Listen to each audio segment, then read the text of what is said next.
Hi students, MBA first semester managerial എക്കണോമിക്സിലെ market structure and price output determination, അതായത് module 4 ആണ് നമ്മൾ discuss ചെയ്യാൻ പോകുന്നത്. കുറച്ച് ലെങ്തി ആയിട്ടുള്ള ഒരു ടോപ്പിക്കാണ്. അപ്പോൾ ഫസ്റ്റ് നമുക്ക് എന്താണ് മാർക്കറ്റ് സ്ട്രക്ചർ? സിമ്പിളായിട്ട് പറയാന്നുണ്ടെങ്കിൽ, ഒരു മാർക്കറ്റിൽ, അതായത് ഒരു കമ്മോഡിറ്റി വാങ്ങാനോ വിൽക്കാനോ വേണ്ടിയിട്ട് ഇപ്പോൾ അതിൻ്റെ ബയേഴ്സ് സെല്ലേഴ്സ് തമ്മിൽ മീറ്റ് ചെയ്യുന്ന ഒരു പ്ലേസ് ആണ് എന്ത് മാർക്കറ്റ് എന്ന് പറയുന്നത്. അതായത് ഒരു കമ്മോഡിറ്റി ഒരു വ്യക്തിക്ക് വാങ്ങണം എന്നുണ്ടെങ്കിലോ അല്ലെങ്കിൽ അത് വിൽക്കണം എന്നുണ്ടെങ്കിലോ അവിടുത്തെ ബയേഴ്സും സെല്ലേഴ്സും മീറ്റ് ചെയ്യണ ഒരു പ്ലേസ് ആണ് എന്ത് മാർക്കറ്റ് എന്ന് പറയുന്നത്. അപ്പോൾ സ്വാഭാവികമായിട്ടും ഇപ്പോൾ ഒരു കമ്മോഡിറ്റി വാങ്ങാനാണെന്നുണ്ടെങ്കിൽ സ്വാഭാവികമായിട്ടും ആ ഒരു ബയ്യർ ആ സെല്ലറിനോട് കോണ്ടാക്ട് ചെയ്യും. അവിടെ അതിൻ്റെ പ്രൈസ് എന്താണ്, ക്വാണ്ടിറ്റി എന്താണ്, അപ്പോൾ അതിനൊക്കെ വേണ്ടിയിട്ട് ആ ഒരു ഇൻട്രാക്ഷൻ നടക്കാൻ വേണ്ടിയിട്ടുള്ള ഒരു സ്ഥലമാണ് എന്തെന്ന് പറയുന്നത് മാർക്കറ്റ് സ്ട്രക്ചർ എന്ന് പറയുന്നത്.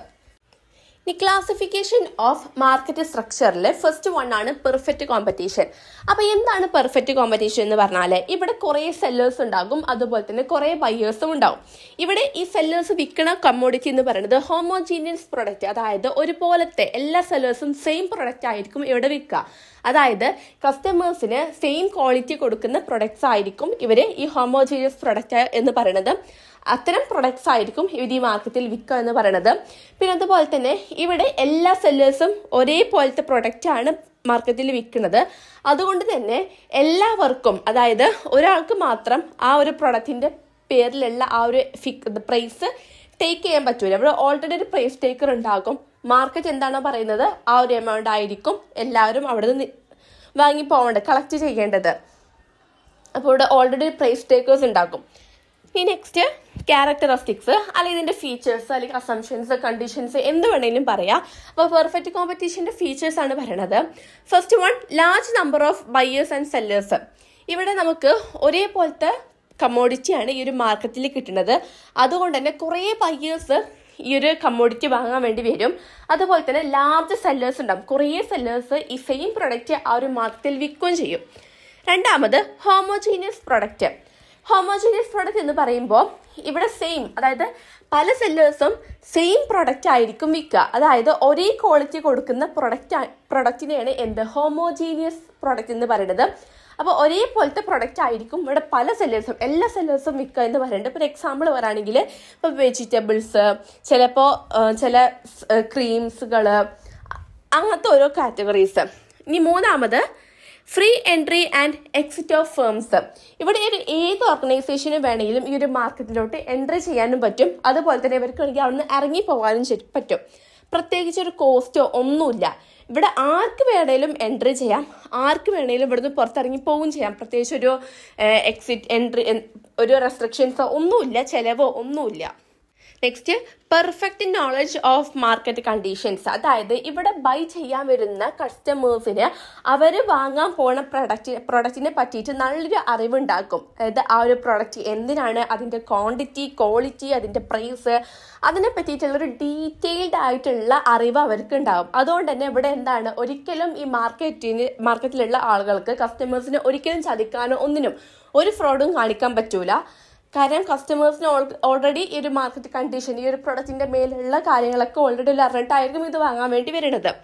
Next one, perfect mobility of factors of production. അതായത് ഈ ലാൻഡ്, ലേബർ, ക്യാപിറ്റൽ ഇതൊക്കെ നമുക്ക് പെട്ടെന്ന് മറ്റൊന്നിലോട്ട് മാറാൻ പറ്റുമെന്നാണ് പറയുന്നത്.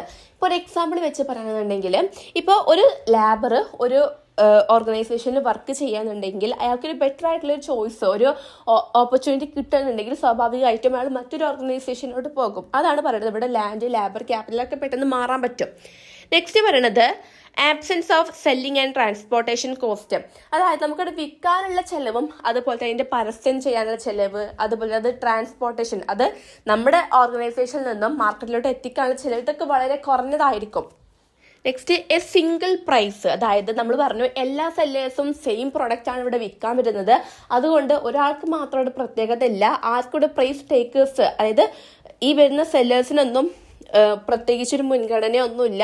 ഇവിടെ ഒരു പ്രൈസ് ടേക്കർ ഉണ്ടാകും. അതായത് ഓൾറെഡി ഒരു എമൗണ്ട് ഈ ഒരു മാർക്കറ്റിൽ പറഞ്ഞിട്ടുണ്ടാകും. ആ ഒരു എമൗണ്ട് ആയിരിക്കും ഈ ഒരു സെല്ലേഴ്സ് അക്സെപ്റ്റ് ചെയ്യുന്നത്. അപ്പോൾ അതാണ് എ സിംഗിൾ പ്രൈസ്, ഒരൊറ്റ പ്രൈസേ ഉണ്ടാവുള്ളൂ. അതായത് എല്ലാ സെല്ലേഴ്സും ഈ ഒരു ഹോമോജീനിയസിൻ്റെ പ്രൊഡക്റ്റിൻ്റെ മേലിൽ ഒരൊറ്റ പ്രൈസ് ഉണ്ടാവുള്ളൂ. ഇതൊക്കെയാണ് ഇതിൻ്റെ ഫീച്ചേഴ്സ് ആയിട്ട് വരുന്നത്. ഇനി poor competition VS perfect competition. അപ്പോൾ പുവർ കോമ്പറ്റീഷൻ എന്ന് പറഞ്ഞാൽ ഇവിടെ അസംഷൻസ് വളരെ കുറവായിരിക്കും. ആകെ 4 അസംഷൻസ് ഉണ്ടാവുള്ളൂ. എന്താണെന്ന് വെച്ചാൽ ലാർജ് നമ്പർ ഓഫ് സെല്ലേഴ്സും ബയേഴ്സും ഉണ്ടാകും. അതുപോലെ തന്നെ ഒരൊറ്റ സിംഗിൾ പ്രൈസ് ഉണ്ടാവുള്ളൂ. ഹോമോജീനിയസ് പ്രൊഡക്റ്റ് ആയിരിക്കും. അതുപോലെ തന്നെ ഇവിടെ ഫ്രീ എൻട്രി അതുപോലെ തന്നെ ഫ്രീ എക്സിസ്റ്റ് ആയിരിക്കും. പക്ഷേ പെർഫെക്റ്റ് കോമ്പറ്റീഷൻ എന്ന് പറയുമ്പോൾ അവിടെ അസംഷൻസ് കുറച്ചുകൂടി കൂടുതലായിരിക്കും. ഈ ഒരു പെർഫെക്റ്റ് കോമ്പറ്റീഷനിലുള്ളത് 2 അസംഷൻസ് ഒഴികെ ഉള്ളതായിരിക്കും പുവർ കോമ്പറ്റീഷൻ എന്ന് പറയുന്നത്. അതായത് പുവർ കോമ്പറ്റീഷനിലില്ലാത്ത 2 അസംഷൻസ് ഏതൊക്കെയെന്ന് വെച്ചാൽ മൊബിലിറ്റി ആൻഡ് നോളജ്. അതായത് കസ്റ്റമേഴ്സിന് ആ ഒരു പ്രൊഡക്റ്റിനെ പറ്റിയുള്ള എല്ലാ നോളജും ഉണ്ടായിരിക്കും. പിന്നെ മൊബിലിറ്റി എന്ന് പറയുമ്പോൾ നമുക്ക് ലാൻഡ്, ലേബർ, ക്യാപിറ്റൽ ഇവർക്ക് എന്തെങ്കിലും ബെറ്റർ ഓപ്പർച്യൂണിറ്റി വരുമ്പോൾ അങ്ങോട്ട് ഷിഫ്റ്റ് ആവാനുള്ള ചാൻസ് ഉണ്ട്. അപ്പോൾ ഈ 2 ഓപ്ഷൻസ് ഇല്ലാത്തതാണ് എന്തെന്ന് പറയുന്നത് പുവർ കോമ്പറ്റീഷൻ എന്ന് പറയുന്നത്. പെർഫെക്റ്റ് കോമ്പറ്റീഷൻ എന്ന് പറയുമ്പോൾ പുവർ കോമ്പറ്റീഷനേക്കാൾ 2 അസംഷൻസ് കൂടുതലുള്ളതാണ് എന്ത് പെർഫെക്റ്റ് കോമ്പറ്റീഷൻ. അപ്പോൾ ഒരു പെർഫെക്റ്റ് കോമ്പറ്റീഷൻ്റെ അഡ്വാൻറ്റേജസുകൾ, അതുകൊണ്ട് ഉണ്ടാവുന്ന ഗുണങ്ങൾ എന്തൊക്കെ? എഫിഷ്യൻറ്റ് റിസോഴ്സ് അലോക്കേഷൻ, അതായത് അവർക്കുള്ള റിസോഴ്സുകൾ മാക്സിമം എഫിഷ്യൻ്റ് ആയിക്കൊണ്ട് അവർ മാക്സിമം യൂട്ടിലൈസ് ചെയ്യും. രണ്ടാമത് മാക്സിമം കൺസ്യൂമർ സർപ്ലസ്. ഇവിടെ കൺസ്യൂമേഴ്സിന് വളരെ ലാഭമാണ്. കാരണം വളരെ ചെറിയ രീതിയിലോട്ട് ആ ഒരു പ്രൊഡക്റ്റ് കിട്ടുന്നുണ്ട്. അവർക്ക് അതിൻ്റെ ഒരു ക്വാളിറ്റിയും അതിൻ്റെ ബേസിൽ കിട്ടുന്നുണ്ട്. അപ്പോൾ ഇവിടെ കൺസ്യൂമേഴ്സിന് സത്യം പറഞ്ഞാൽ ലാഭമാണ്. മൂന്നാമത് ഈസി മാർക്കറ്റ് എൻട്രി. ഇവിടെ ഇപ്പോൾ ഏത് പുതിയ ഓർഗനൈസേഷനും ഒരു റെസ്ട്രിക്ഷൻസ് ഇല്ലാതെ ആ ഒരു മാർക്കറ്റിലോട്ട് എൻട്രി ചെയ്യാൻ പറ്റുന്നു. No information failures. അതായത് ഇവിടെ ഒരു കസ്റ്റമേഴ്സിനായിക്കോട്ടെ അല്ലെങ്കിൽ സെല്ലേഴ്സിനായിക്കോട്ടെ ഇവിടെ ഒരിക്കലും ചതിക്കപ്പെടാൻ പറ്റില്ല. കാരണം ഓൾറെഡി ഈ ഒരു പ്രൊഡക്റ്റിനെ പറ്റി എല്ലാവർക്കും ഇതിൻ്റെ ഇൻഫോർമേഷൻസ് ഓൾറെഡി അറിഞ്ഞത് നല്ലൊരു ഫേമസ് ആയിട്ടുള്ള ഹോമോജീനിയസ് പ്രൊഡക്ട്സ് ആയിരിക്കും ഇവിടെ. അപ്പോൾ ഓൾറെഡി എന്താണ് കസ്റ്റമേഴ്സിനൊക്കെ ഇതിനെ പറ്റിയിട്ടുള്ള എല്ലാ കാര്യങ്ങളും അറിഞ്ഞിട്ടുണ്ടാകും. അതുകൊണ്ട് തന്നെ ഇവിടെ ഒരിക്കലും ചതിക്കാൻ പറ്റില്ല, ആരെയും ചതിക്കാൻ പറ്റൂല. Only normal profit. ഇവിടെ ഒരു ഓർഗനൈസേഷനിൽ ഒരു നോർമലായിട്ടുള്ളൊരു എമൗണ്ട് പ്രോഫിറ്റേ കിട്ടുള്ളൂ. കാരണം കൂടുതൽ പ്രോഫിറ്റ് കിട്ടണമെന്നുണ്ടെങ്കിൽ ആ ഒരു പ്രൊഡക്റ്റിൻ്റെ മേലിൽ നമ്മൾ കൂടുതൽ എമൗണ്ട് കസ്റ്റമേഴ്സിൻ്റെ അടുത്ത് നിന്ന് വാങ്ങേണ്ടി വരും. അതുകൊണ്ട് തന്നെ നമ്മൾ നോർമൽ ആയിട്ടുള്ളൊരു എമൗണ്ടിനെ കൊടുക്കണുള്ളൂ. അതുകൊണ്ട് നോർമൽ പ്രോഫിറ്റേ കിട്ടുള്ളൂ. Next encourage competition. അതായത് മറ്റുള്ള സ്ഥാപനങ്ങളുമായിട്ടൊരു കോമ്പറ്റീഷൻ ഉണ്ടാക്കാൻ ഇവിടെ എൻകറേജ് ചെയ്യുന്നു. നെക്സ്റ്റ് വരുന്നത് റെസ്പോൺസീവ് ടു കൺസ്യൂമർ വിഷ്. അതായത് കൺസ്യൂമേഴ്സിൻ്റെ ആവശ്യങ്ങൾ എന്തൊക്കെയെന്ന് മനസ്സിലാക്കിയിട്ട് അവരെ നീഡ്സ് സാറ്റിസ്ഫൈ ചെയ്യാൻ പറ്റിയിട്ടുള്ള പ്രൊഡക്ട്സുകൾ അവർ എന്ത് ചെയ്യുന്നു മേക്ക് ചെയ്ത് കൊണ്ടുവരണം. നെക്സ്റ്റ് ലോ പ്രൈസ്ഡ് കസ്റ്റമേഴ്സിന് വളരെ കുറഞ്ഞ എമൗണ്ടിലാണ് പ്രൊഡക്റ്റ് വിൽക്കുന്നത്. Next disadvantages of perfect competition. അതിൽ first one lack of innovation. അതായത് എല്ലാവരും സെയിം ഒരു ഹോമോജീനിയസ് പ്രൊഡക്റ്റാണ് എല്ലാവരും സെല്ല് ചെയ്യുന്നത്. ആരും പുതുമയിലോട്ട് ഒരു പുതിയ രീതിക്കുള്ളൊരു പ്രൊഡക്റ്റ് ഉണ്ടാക്കണമെന്നോ അങ്ങനത്തെ ഇന്നോവേഷൻ എന്തെങ്കിലും ക്രിയേറ്റീവായിട്ട് എന്തെങ്കിലും പ്രൊഡക്റ്റ് ഉണ്ടാക്കണം എന്നുള്ള ആരും ചിന്തിക്കണില്ല. അപ്പോൾ അത് വളരെ കുറഞ്ഞിട്ട് എല്ലാവരും സെയിം പ്രൊഡക്റ്റിലോട്ട് ഫോക്കസ് ചെയ്യാണ്. ഈ പുതുമകൾ കുറഞ്ഞുകൊണ്ട് വരുന്നു. Next no product variety. ഈ സെയിം പോയിന്റ്സ് തന്നെയാണ്. അതായത് എല്ലാം സെയിം പ്രൊഡക്ട്സ് ആണ്. അതായത് കസ്റ്റമേഴ്സിന് ഒരു വെറൈറ്റി പ്രൊഡക്റ്റ് സെലക്ട് ചെയ്യാനുള്ളൊരു ഓപ്ഷൻ അവിടെ ഇല്ല. എല്ലാ ഓർഗനൈസേഷൻസും സെയിം പ്രൊഡക്ട്സ് ആണ് ഫോം ചെയ്യണത്. അപ്പോൾ പ്രൊഡക്ട്സുകൾ വളരെ കുറവായിരിക്കും. മൂന്നാമത് ലോ പ്രോഫിറ്റ് ഫോർ ഫേംസ്. ഈ ഓർഗനൈസേഷൻസ് നോർമൽ പ്രോഫിറ്റ് ആണ്. വളരെ പ്രോഫിറ്റ് സത്യം പറഞ്ഞാൽ കുറവാണ്. നോർമൽ പ്രോഫിറ്റേ കിട്ടണുള്ളൂ. പക്ഷേ അങ്ങനെ കൂടുതൽ പ്രോഫിറ്റ് കിട്ടണം എന്നുണ്ടെങ്കിൽ ആ ഒരു പ്രൊഡക്റ്റിൻ്റെ മേലിൽ ഹൈ ചാർജ് ചെയ്യേണ്ടി വരും. Next low R&D. അതായത് ഇവിടെ ഈ ഗവേഷണത്തിൻ്റെ ഓർഗനൈസേഷൻസൊക്കെ കുറവാണ്. കാരണം സെയിം പ്രൊഡക്ട്സ് ആയതുകൊണ്ട് തന്നെ വെറൈറ്റി പ്രൊഡക്ട്സ് ഇല്ലാത്തത് കൊണ്ട് തന്നെ ഇവിടെ മറ്റുള്ള ഗവേഷണത്തിൻ്റെ R&D ഗവേഷണത്തിൻ്റെ ഓർഗനൈസേഷൻസൊക്കെ കുറവാണ്. Next lack of competition in product design. അതായത് ഇവിടെ സെയിം ഹോമോജീനിയസ് പ്രൊഡക്റ്റ് ആണ്. അതായത് ഒരേപോലത്തെ പ്രൊഡക്റ്റ് ആയതുകൊണ്ട് തന്നെ ഇവിടെ എന്താണ് ലാക്ക് ഓഫ് ആണ്. അതായത് ഡിസൈനുകളൊക്കെ കുറവാണ്. അതുകൊണ്ട് തന്നെ മറ്റുള്ള കമ്പനീസുമായിട്ട് ഒരു മത്സരം ഇല്ലാതായാൽ എന്താണ് അതൊരു നോർമൽ ലെവലിലേ പോവുള്ളൂ. കാരണം ഒരു ഓർഗനൈസേഷൻ മറ്റൊരു ഓർഗനൈസേഷൻസുമായി കോമ്പറ്റീഷൻ വെക്കണം, അപ്പോഴേ പ്രോഫിറ്റ് കൂടി അങ്ങനെ ആ ഒരു മത്സരം ഉണ്ടാവുള്ളൂ. ഇവിടെ സെയിം പ്രൊഡക്ട്സാണ് രണ്ടുപേരും ഉൽപ്പാദിപ്പിക്കുന്നത്. അപ്പോൾ അവിടെ ഒരു കോമ്പറ്റീഷൻ ഇല്ലാതായി പോകുന്നു. Next monopoly. മോണോപോളി എന്ന് പറയുമ്പോൾ ഇവിടെ ഓൺലി വൺ സെല്ലറേ ഉണ്ടാവുള്ളൂ, ഒരൊറ്റ സെല്ലറേ ഉണ്ടാവുള്ളൂ. അദ്ദേഹം വിൽക്കുന്ന ആ ഒരു പ്രൊഡക്റ്റ് എന്ന് പറയുന്നത് ഒരു ഹോമോജീനിയസ് പ്രൊഡക്റ്റോ അല്ലെങ്കിൽ ഹെട്രോജീനിയസ് പ്രൊഡക്റ്റോ ആവാം. പക്ഷേ ഒരിക്കലും അതിന് സമാനമായിട്ടുള്ള ഒരു പ്രൊഡക്റ്റ് മറ്റൊരാൾക്ക് സെയിം മാർക്കറ്റിൽ വിൽക്കാൻ പറ്റില്ല. കാരണം ഈ മോണോപോളിയിൽ ഒരൊറ്റ സെല്ലറേ ഉണ്ടാവുള്ളൂ, ഡബിൾ സെല്ലേഴ്സ് ഒന്നും ഉണ്ടാവില്ല, ഓൺലി വൺ സെല്ലർ. അതുകൊണ്ട് തന്നെ ഇവിടെ അദ്ദേഹം ഇപ്പോൾ ഒരു എക്സാമ്പിൾ പറയുകയാണെന്നുണ്ടെങ്കിൽ ഈ ഇത്തരം പ്രൊഡക്റ്റ് എന്ന് പറയുന്നത് KCB, അതുപോലെ തന്നെ വൈദ്യുതികൾ, അതുപോലെ തന്നെ റെയിൽവേ സ്റ്റേഷൻ ടിക്കറ്റ്, ഇവിടെയൊക്കെ ഒരൊറ്റ സെല്ലറാണല്ലോ ഉണ്ടാവുക. അപ്പോൾ ആ ഒരു മാർക്കറ്റിൽ ആ ഒരു സെല്ലറിന് മാത്രമേ കയറാൻ പറ്റുള്ളൂ, വേറെ എല്ലാവർക്കും ആർക്കും കയറാൻ പറ്റില്ല, ബ്ലോക്ക്ഡ് ആയിരിക്കും.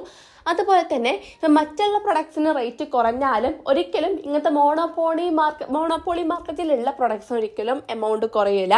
അതിൻ്റെ ഡിമാൻഡ് കൂടെ മാത്രമേ ഉള്ളൂ, ഒരിക്കലും അതിൽ പ്രൈസ് ഒരിക്കലും ചേഞ്ച് വരില്ല. പിന്നെ മോണോപോളി സെല്ലർ ആയിരിക്കും അവിടെ, he is the price taker. അതായത് നമ്മൾ പെർഫെക്റ്റ് കോമ്പറ്റീഷനിൽ പറഞ്ഞു പ്രൈസ് ടേക്കർ എന്ന് പറയുന്നത് മാർക്കറ്റ് ആയിരിക്കും. കാരണം സെയിം ഹോമോജീനിയസ് ആയിട്ടുള്ള പ്രൊഡക്ട്സ് ആണ് പല സെല്ലേഴ്സും അവിടെ കൊണ്ടുവരുന്നത്.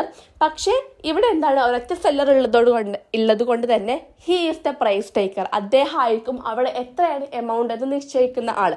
അപ്പോൾ ഇതാണ് എന്ത് മോണോപോളി മാർക്കറ്റ് അല്ലെങ്കിൽ മോണോപോളി കോമ്പറ്റീഷൻ എന്ന് പറയുന്നത്. ഇനി ഫീച്ചേഴ്സ് ഓഫ് മോണോപോളി ആണ്. അതിൽ ഓൺലി വൺ സെല്ലർ, അതായത് ഈ മോണോപോളി മാർക്കറ്റിൽ ഒരൊറ്റ സെല്ലറേ ഉണ്ടാവുള്ളൂ. അതായത് വേറെ സെല്ലേഴ്സ് ഒന്നും ഉണ്ടാവില്ല, ഓൺലി വൺ സെല്ലർ. രണ്ടാമത് നോ ക്ലോസ് സബ്സ്റ്റിറ്റ്യൂട്ട്, അതായത് അദ്ദേഹത്തിൻ്റെ പ്രൊഡക്റ്റ് ആ ഒരു സെല്ലറിൻ്റെ പ്രൊഡക്റ്റുമായിട്ട് സിമിലർ ആയിട്ടുള്ള ഒരൊറ്റ പ്രൊഡക്റ്റ് അവിടെ ഉണ്ടാവില്ല, നോ ക്ലോസ് സബ്സ്റ്റിറ്റ്യൂട്ട് ആരും ഉണ്ടാവില്ല. Third one single seller, single ആയിട്ടുള്ള സെല്ലർ തന്നെയാണ്. Fourth one he's the price maker, അതായത് he's not a price taker, he's the price maker. അതായത് അദ്ദേഹമാണ് പ്രൈസ് മേക്ക് ചെയ്യുന്ന ആൾ, എത്രയാണ് പ്രൈസ് എന്ന് നിശ്ചയിക്കുന്ന ആൾ അദ്ദേഹമാണ്. അല്ലാതെ മാർക്കറ്റ് നിശ്ചയിച്ചിട്ട് അദ്ദേഹം ആ ഒരു പ്രൈസ് ടേക്ക് ചെയ്യുന്ന ആളല്ല, അദ്ദേഹമാണ് അവിടെ പ്രൈസ് മേക്ക് ചെയ്യുന്ന ആൾ. Next cannot enter into the market easily, അതായത് വേറൊരു ഓർഗനൈസേഷന് ഒരിക്കലും പെട്ടെന്ന് ആ ഒരു മാർക്കറ്റിലോട്ട് എൻ്റർ ചെയ്യാൻ കഴിയില്ല. കാരണം അവിടെ ഈ ഗവൺമെൻറ്റിൻ്റെ ഓരോ റൂൾസുകൾ, അങ്ങനത്തെ പല പോളിസീസും റൂൾസും ഒക്കെ ഉണ്ട്. അതുപോലെ തന്നെ അങ്ങനത്തെ ഒരു മാർക്കറ്റിലോട്ട് എൻ്റർ ആവുന്നുണ്ടെങ്കിൽ ഒരു ഹ്യൂജ് ഓഫ് കോസ്റ്റ് അവിടെ നിക്ഷേപിക്കണം. അപ്പോൾ വലിയ ടാസ്ക് ഏറിയിട്ടുള്ളതും ചിലവേറിയിട്ടുള്ളൊരു മാർക്കറ്റാണ്. അതുകൊണ്ട് തന്നെ പെട്ടെന്ന് ആർക്കും അതിലോട്ട് എൻ്റർ ചെയ്യാൻ കഴിയില്ല. Next firm and industry are one and the same. ഒരു എക്സാമ്പിളിൻ്റെ ഇതിൽ പറയുകയാണെങ്കിൽ KCB അതൊരു ഫേമാണ്. അതിന് ഈക്വൽ ആണ് കറന്റ് ഇൻഡസ്ട്രി എന്ന് പറയുന്നത്. അതാണ് ഇവിടെ പറയുന്നത് firm and industry are one and the same എന്ന് പറയുന്നത്. അപ്പോൾ KCBക്ക് ഈക്വലായിട്ട് വരുന്നതാണ് കറന്റ് ഇൻഡസ്ട്രി എന്ന് പറയുന്നത്. അപ്പോൾ ഇതാണ് അതിൻ്റെ ഫീച്ചേഴ്സ്, മോണോപോളിയുടെ ഫീച്ചേഴ്സ് ആയിട്ട് വരുന്നത്. നെക്സ്റ്റ് കോഴ്സസ് ഓഫ് മോണോപോളീസ് ആണ്. അതായത് മോണോപോളി എന്ന് പറയുന്നത് എല്ലാവർക്കും അങ്ങനെ ഫ്രീ എൻട്രി അല്ല, അവിടെ കുറച്ച് റെസ്ട്രിക്ഷൻസ് ഉണ്ട്. അതായത് ആ ഒരു മോണോപോളി മാർക്കറ്റിലോട്ട് എൻട്രി ചെയ്യണമെന്നുണ്ടെങ്കിൽ കുറച്ച് ബാരിയേഴ്സ് ഒക്കെ ഉണ്ട്, അവർക്ക് എല്ലാവർക്കും എത്തിച്ചേരാൻ പറ്റൂല. അപ്പോൾ അതിൽ പറയുന്നത് ലീഗൽ റെസ്ട്രിക്ഷൻസ് ഉണ്ട്. അതായത് നമുക്ക് അവിടെ ലൈസൻസ് വേണം, ഗവൺമെൻറ് റൂൾസ് ഒക്കെ അപ്രൂവ് ആവണം, ഇതൊക്കെ ചെയ്തിട്ട് വേണം നമുക്ക് ആ ഒരു മോണോപോളി മാർക്കറ്റിലോട്ട് എൻട്രി ചെയ്യണമെന്നുണ്ടെങ്കിൽ. രണ്ടാമത് sole control over the supply, അതായത് ഒരു എക്സാമ്പിൾ രീതിയിലോട്ട് പറയാം. ഇപ്പോൾ ഈ ഡയമണ്ട് ഉണ്ടാക്കാനുള്ള റിസോഴ്സസുകൾ നമ്മൾ മറ്റുള്ള എല്ലാ ഓർഗനൈസേഷനിലേക്കാളും യുണീക്കാണ്. അതായത് ഈ ഡയമണ്ട് ഉണ്ടാക്കാനുള്ള റോ മെറ്റീരിയൽസ് ഇപ്പോൾ മറ്റുള്ള ഓർഗനൈസേഷൻ്റെ കയ്യിൽ ഉണ്ടാവണമെന്നില്ല. അപ്പോൾ അവരുടെ കയ്യിലില്ലാത്തത് നമ്മളെ കയ്യിൽ ഉണ്ടാവണം. അങ്ങനെ ഉണ്ടെന്നുണ്ടെങ്കിൽ അവിടെ ഒരു മോണോപോളി ഉണ്ടാകുന്നു. മറ്റുള്ള ഓർഗനൈസേഷൻ്റെ കയ്യിലില്ലാതെ അങ്ങനെ ഒരു യുണീക്ക് ആയിട്ടുള്ള സംഭവം നമ്മുടെ കയ്യിൽ ഉണ്ടെന്നുണ്ടെങ്കിൽ അവിടെ മോണോപോളി ഉണ്ടാക്കും. കാരണം അപ്പോൾ അവിടെ ഡയമണ്ട് ഉണ്ടാക്കാനുള്ള ഒരേ ഒരു സെല്ലർ നമ്മളായിരിക്കും. അപ്പോൾ അവിടെ ഒരു മോണോപോളി ഉണ്ടാക്കും. നെക്സ്റ്റ് കൈൻഡ്സ് ഓഫ് മോണോപോളി, അതായത് different types of monopoly. First one is natural monopoly. Natural monopoly എന്ന് പറയുമ്പോൾ നമ്മുടെ പ്രകൃതി തരുന്ന ഒരു മോണോപോളി, അതായത് പ്രകൃതിയായിരിക്കും അവിടെ മോണോപോളി ഉണ്ടാകുന്നത്. ഇപ്പോൾ ഒരു എക്സാമ്പിൾ പറയുകയാണെന്നുണ്ടെങ്കിൽ ബീഹാറിൽ ഈ ജൂട്ട് എന്ന് പറഞ്ഞാൽ ഏകദേശം ഒരു ഫൈബർ, ഒരു കോട്ടൺ പോലെ തന്നെ അതൊരു പ്ലാന്റ് ആണ്. അപ്പോൾ ഈ ജൂട്ട് ബീഹാറിലാണ് അധികം അവിടെ ഉണ്ടാവുന്നത്. ബീഹാറിൽ ഉണ്ടാവുന്ന ഒരു ഏറ്റവും കൂടുതൽ ഉണ്ടാവുന്ന റിസോഴ്സസുകളാണ്. അപ്പോൾ ബാക്കിയുള്ള സ്റ്റേറ്റിനെ വെച്ച് കമ്പയർ ചെയ്ത് നോക്കുമ്പോൾ ഈ ജൂട്ട് എന്ന് പറയുന്ന പ്ലാന്റ് അല്ലെങ്കിൽ ഈ ഒരു കോട്ടണ് നമുക്ക് തരുന്നത് ബീഹാറാണ്. അപ്പോൾ അവിടെ ബീഹാർ മറ്റുള്ള എല്ലാ സെല്ലേഴ്സിനേക്കാളും കൂടുതൽ യുണീക്കായിട്ട് ബീഹാറിനുള്ളത് കൊണ്ട് അവിടെ ബീഹാറിലുള്ള ജൂട്ട് ബീഹാർ ഒരു മോണോപ്പൊളി ആയിട്ട് മാറുകയാണ്. കാരണം ഇവർക്കൊരു സപ്ലൈ കൂടാൻ പ്രൊഡക്റ്റ് കൂടുതലുണ്ട്. അപ്പോൾ അവിടുത്തെ മോണോപ്പൊളി എന്ന് പറയുന്നത് നാച്ചർ മുഖാന്തരം, അതായത് പ്രകൃതിയാണ് നമുക്ക് അവിടെ മോണോപ്പൊളി ഉണ്ടാക്കി തരുന്നത്. രണ്ടാമത് ലീഗൽ മോണോപ്പൊളി. ലീഗൽ പറയുമ്പോൾ നമ്മൾ ഈ സർക്കാർ, അതായത് ഗവൺമെൻറ് ഉണ്ടാക്കുന്ന മോണോപ്പൊളിയാണ്. അതായത് ജനങ്ങളുടെ ആവശ്യങ്ങൾ നിറവേറാൻ വേണ്ടിയിട്ട് ഗവൺമെൻറ് ഒരു സ്ഥാപനത്തെ നിയമിക്കാം. ഇപ്പോൾ ഒരു എക്സാമ്പിൾ പറയാനുണ്ടെങ്കിൽ ഒരു സ്ഥാപനം എന്ന് പറയുമ്പോൾ എന്തെങ്കിലും ഒരു മരുന്നിൻ്റെ സ്ഥാപനം. അപ്പോൾ ആ ഒരു മരുന്നിൻ്റെ സ്ഥാപനം എന്ന് പറയുമ്പോൾ അത് അവിടെ മാത്രമേ കിട്ടത്തുള്ളൂ അങ്ങനത്തെ മരുന്നുകൾ. അപ്പോൾ അതൊരു മോണോപ്പൊളിയാണ്. അതുപോലെ തന്നെ റെയിൽവേ അങ്ങനെയൊക്കെ വെച്ചു അങ്ങനത്തെയൊക്കെയാണ് എന്ത് ലീഗൽ മോണോപ്പൊളി എന്ന് പറയുന്നത്. The third one is service monopoly. ഇവിടെ പറയുമ്പോൾ അതായത് ഒരു സേവനം ഒരാൾക്ക് മാത്രമേ കൊടുക്കാൻ പറ്റുള്ളൂ. അങ്ങനെ ആകുമ്പോൾ അയാൾ അവിടെ ഒരു മോണോപോളിസ്റ്റ് ആക്കുന്നു. ഒരു എക്സാമ്പിൾ പറയുകയാണെങ്കിൽ ഒരു ഗ്രാമത്തിൽ ഒരു ഡോക്ടർ മാത്രമേ ഉള്ളൂ. അപ്പോൾ ഒരു പേഷ്യൻ്റ് വരുമ്പോൾ സ്വാഭാവികമായിട്ടും ആ ഒരു ഡോക്ടറിനെ മാത്രമേ വിസിറ്റ് ചെയ്യുള്ളൂ. കാരണം ആ ഒരു ഗ്രാമത്തിൽ ഡോക്ടറായിട്ട് അദ്ദേഹം മാത്രമേ ഉണ്ടാവുള്ളൂ.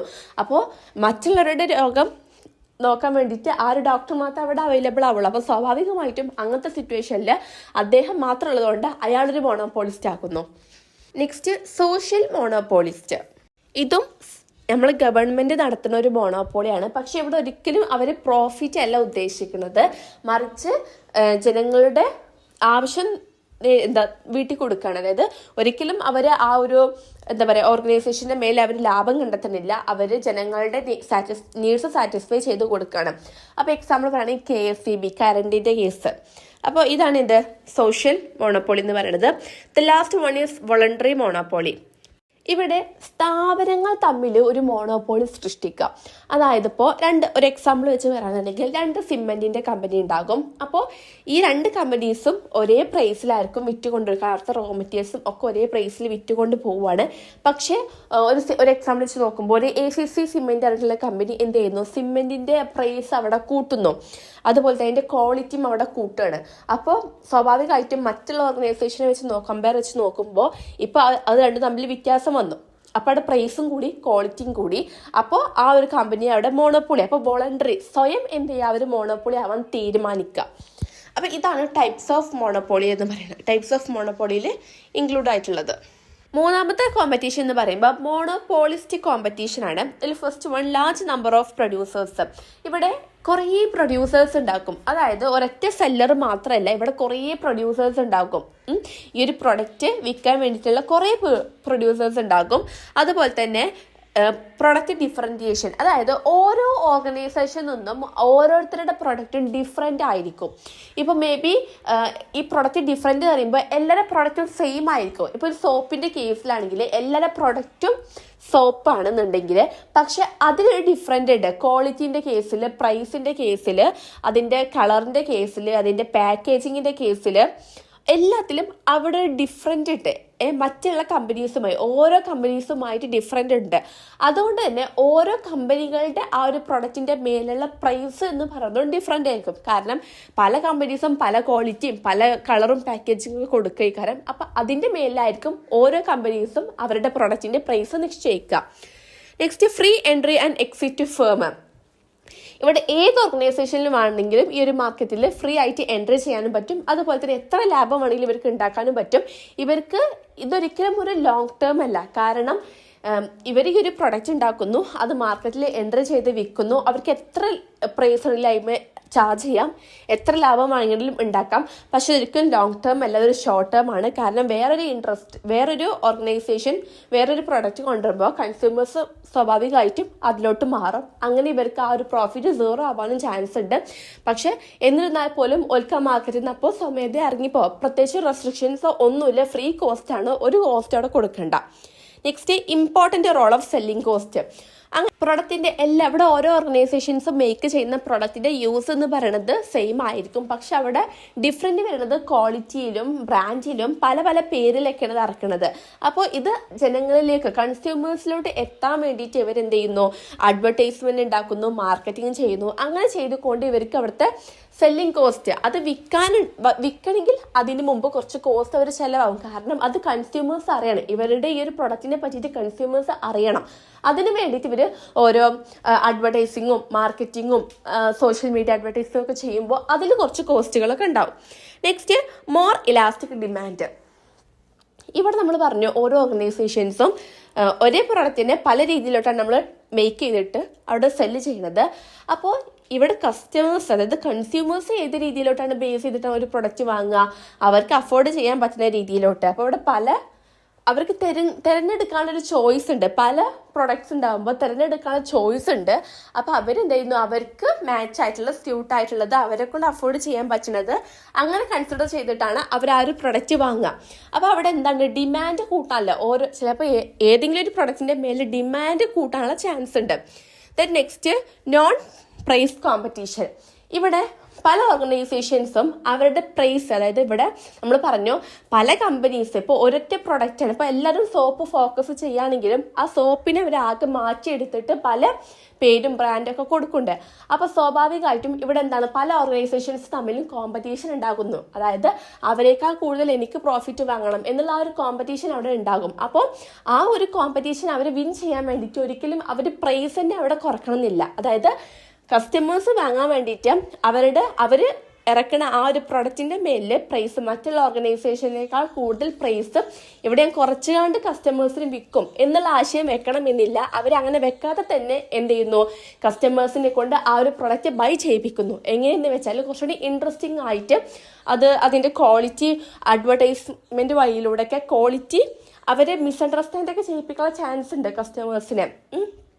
അതിൻ്റെ പാക്കേജിങ്ങിലും ബ്രാൻഡിങ്ങിലും ഒക്കെ ഒന്നുകൂടി ഒരു പുതുമ കൊണ്ടുവന്നിട്ട് കസ്റ്റമേഴ്സിനെ കൊണ്ട് ബൈ ചെയ്യിപ്പിക്കാനുള്ളൊരു ഡിസൈറിങ് അവർ ചെയ്യിപ്പിക്കുന്നുണ്ട്. അപ്പോൾ ഇതാണ് എന്ത്, മോണോപോളിസ്റ്റിക് കോമ്പറ്റീഷൻ എന്ന് പറയുന്നത്. അപ്പോൾ ഇന്നത്തെ ഈ ഒരു വീഡിയോയിൽ നമ്മൾ എന്താണ് മാർക്കറ്റ് സ്ട്രക്ചർ, അതിലുള്ള ക്ലാസിഫിക്കേഷൻ, നമ്മൾ perfect competition, monopoly competition and monopolist കോമ്പറ്റീഷനും ഈ മൂന്നെണ്ണം ഡിസ്കസ് ചെയ്തത്. ഇനി നമുക്ക് മൂന്നെണ്ണം കൂടി ഡിസ്കസ് ചെയ്യാനുണ്ട്. നെക്സ്റ്റ് പാർട്ടിൽ നമുക്ക് ഡിസ്കസ് ചെയ്യാം. അപ്പോൾ വീഡിയോ ഇഷ്ടപ്പെട്ടാൽ ഷെയർ ചെയ്യുക, ലൈക്ക് ചെയ്യുക, സബ്സ്ക്രൈബ് ചെയ്യുക.